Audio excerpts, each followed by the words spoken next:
Hey all, Cohen here. So I just had my pre-op phone appointment with Dr. Crane at the Crane Center because I have been to see him already and I've had a few surgeries. I don't need to go in and see him in person, so that's awesome for me because that means I don't have to go like 3 days early. I leave tomorrow morning. I have to leave my house by 5 o'clock, I believe, roughly, and I fly out of Toronto at around 7:50. I should get to Texas at, I think, like 10:36 their time. It's 3.5 hour flight roughly, but I then will be in Austin, Texas, and I have my surgery on Friday. So this Friday. There was some changes to that that I'll talk about before I talk about my pre-op. Um, so originally my surgery, the day itself hasn't changed, but the time has changed 3 times. On the form that I got back in March, it said that my surgery was going to be at 10 a.m., so I would have had to be there at 8 a.m. And then I got a call from Arise Medical to check over all my stuff like 2 days ago, and they said that my surgery was at 12 and to be there at 10. Sorry, I'm trying to keep my cat away from the camera. She won't go away. And then I was talking to the Crane Center today because I got an email this morning because my consult was supposed to be at 8:30 their time, so 9:30 my time. And I got an email because there's a form that I need to sign after my pre-op and send it back. And so on that, it even said 8:30, and I got a phone call last night to remind me, and it said 8:30. So I was waiting, and I answered the email and said, yeah, no problem, I can send that back. I'm just waiting for my call.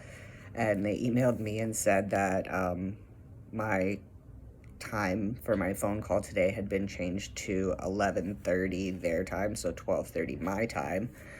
So then I ended up going and running around and doing some stuff and visiting a friend, and then I came home for my phone appointment. So that was something where like my surgery time has changed, but I double checked. I said, can you double check and see what time my surgery is at then, because Arise told me a different time than the form that your office gave me. So if you could just double check that. So my surgery time on Friday will be at 9 o'clock, and I have to be there at 7. So that's good because it's earlier than both times that I was given originally, and waiting for things makes me super anxious and nervous. So I'm really glad that it's earlier in the morning, not later. But I'll get into my appointment. It wasn't long because I've had this surgery done before. That's what I got done last time pretty much. So this time what I will be having done, which I've stated before, it's changed a little bit though. So what I'll be having done is my urethra that I have right now is within my scrotum. So my scrotum's not closed and my urethra is like within there.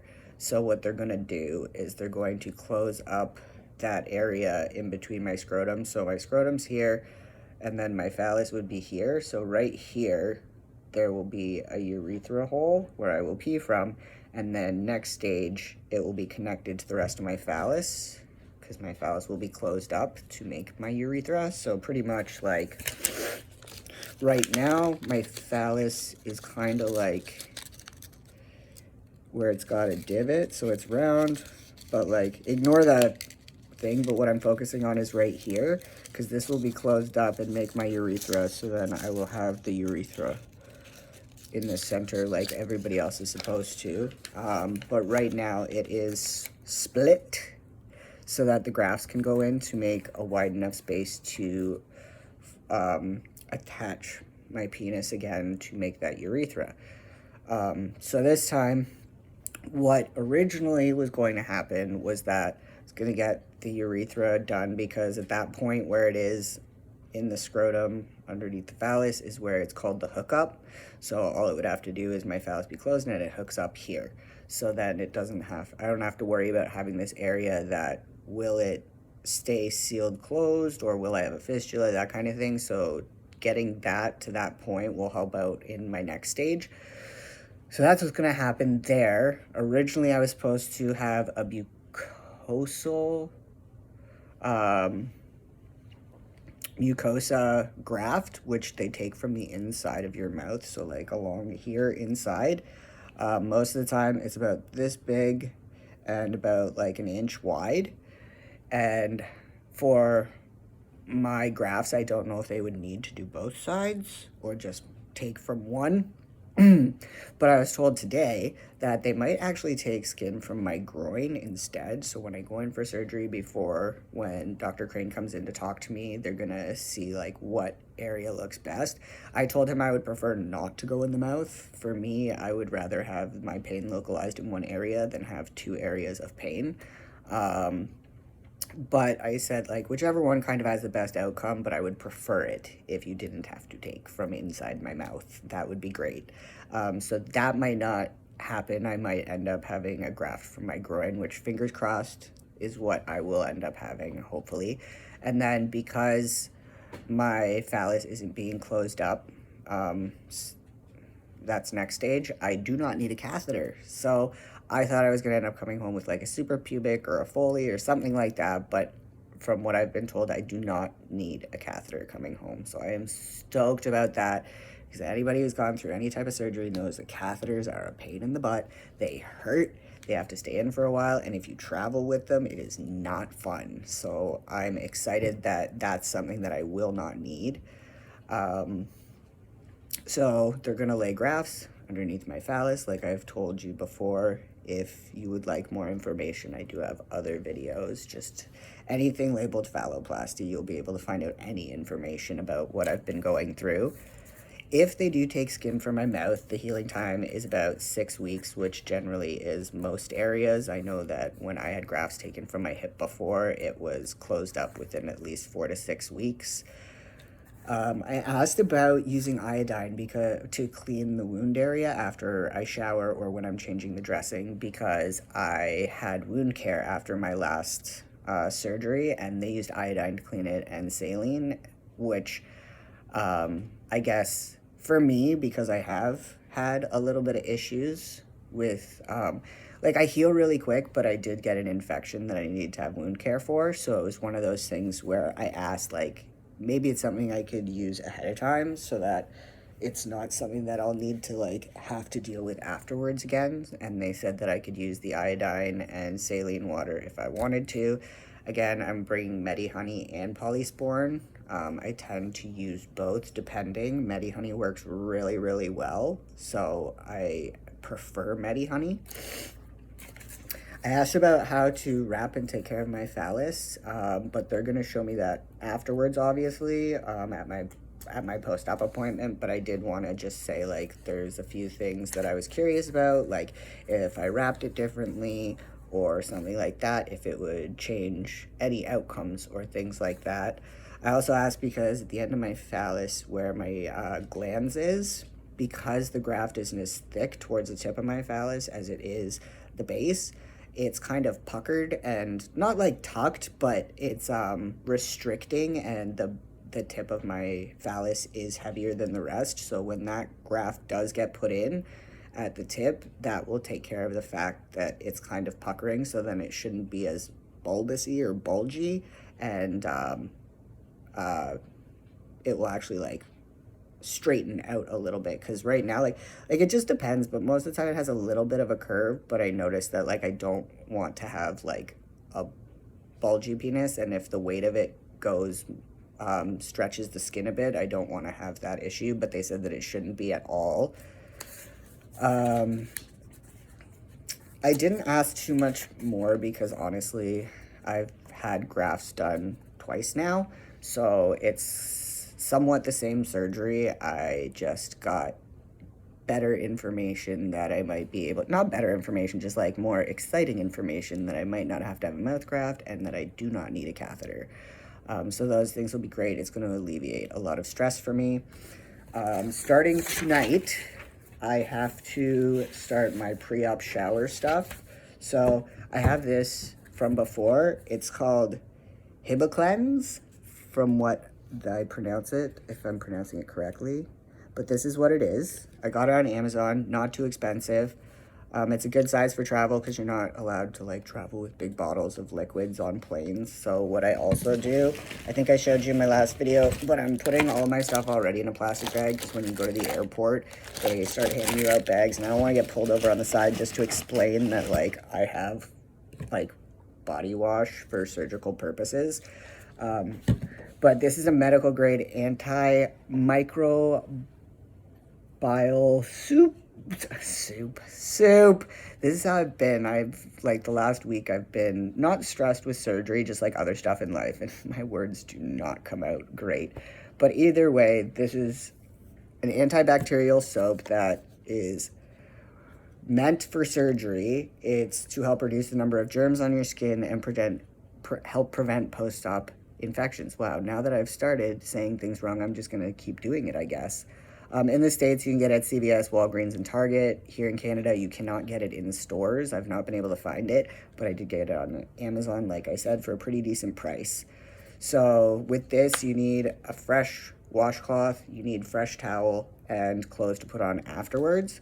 So this says that I have to shower or bathe with this once a day for 3 days before my surgery. So today is Tuesday, so I'll shower Tuesday, Wednesday, and Thursday. And then the morning of my surgery, I have to shower again. So that will be Friday, and that's a total of 4 times. With this, you gotta wash your body you wash your hair and stuff with shampoo and conditioner or whatever. And then you like rinse everything. And then you apply some of this to a wet towel, and you do not, you turn off the shower, you don't stand underneath the water, and then you wash yourself with the washcloth. Don't mix it with water or anything else, not good to do. But yeah, turn off the water, wipe yourself, scrub yourself off, and then you want to focus on the areas that you're having surgery. So mine would be my phallus and my crotchal region, if you will.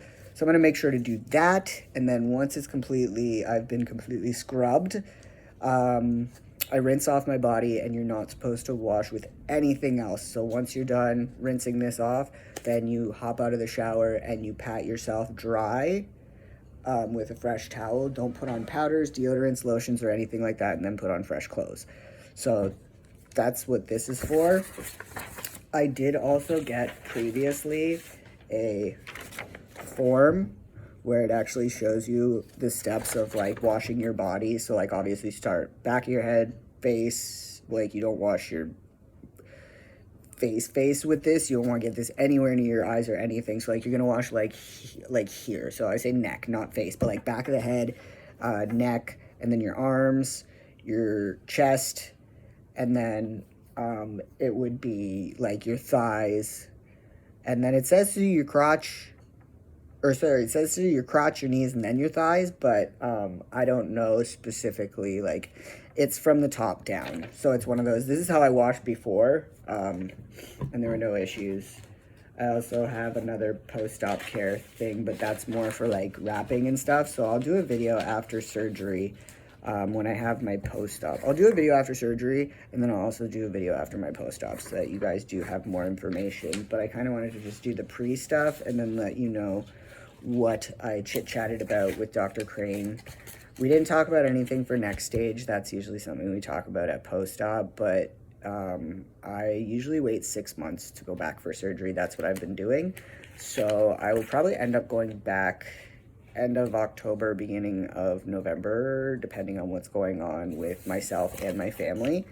So, and then hopefully that will be my last stage, to be honest. That's what I'm hoping for. I'm hoping that this goes extremely well. So please, like, think about me and wish good thoughts for me. I would really like this to be my last surgery for grafts because this would be the 3rd graft surgery that I've had.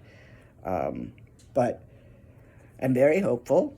I'm very excited. I actually have a buddy that I am going to meet up with. I've been to the States a few times for surgery, and I've been a few times I went to New York once to see Hedwig and the Angry Inch when Neil Patrick Harris was in it. That was phenomenal. and I went to New Orleans for my honeymoon, and I didn't get to meet anybody. And when I went for my surgeries as well, I didn't get to meet anybody. So this time I actually have a buddy who has had surgery last week, and we are going to hang out. He's there a little bit longer than me. He got there before me. He's leaving a couple days after me, but I'm excited because we finally get to meet, and we've been following each other on YouTube and Instagram. So that's really cool. So I have at least one person that I'm going to meet. Pretty excited about that. What else? I showed you guys what I'm packing. I showed you the information that I have right now, and I think that's pretty much everything. Unfortunately, when you do have revision surgeries, it's usually the same thing over, just sometimes a different area or a different technique, if you will. So yeah, I don't really have too much more to say. I've done my packing video, like I said, and I did some other videos. Yeah, I hope that everybody is doing well. I hope that this weather clears up. I don't know what it's like where everybody else is, but where I live in Ontario, Canada, it has been... We had a week where it was super nice, like summer weather, and then it went back to like rainy and wet and like snowy almost, and we had hail the other day, and it's been like almost minus temperatures and nothing in the double digits, and then we had almost like 30 a week before, so it's quite a switch. But I am glad that when I go to Texas, the weather is going to be nice like the weather we had the week prior, so I kind of know what I'm in for, and I don't need to worry about like packing too much because it is quite warm there compared to where I'm from. So I'm actually excited to go enjoy some warm weather, and hopefully when I come back it'll be a little bit warmer because it'll be the beginning of May. But I'm gonna let y'all go. Sorry if this video was a little bit long, and I took time to think about things, and just wanted to make sure that there's nothing else that I really have to talk about at this point in time, but I don't think I do. So I'll see you after surgery. I'll make videos, but I probably won't post them until after surgery. So I'll catch you on the flip side. Hope everybody has a great weekend, and I will talk to you on the weekend. Peace.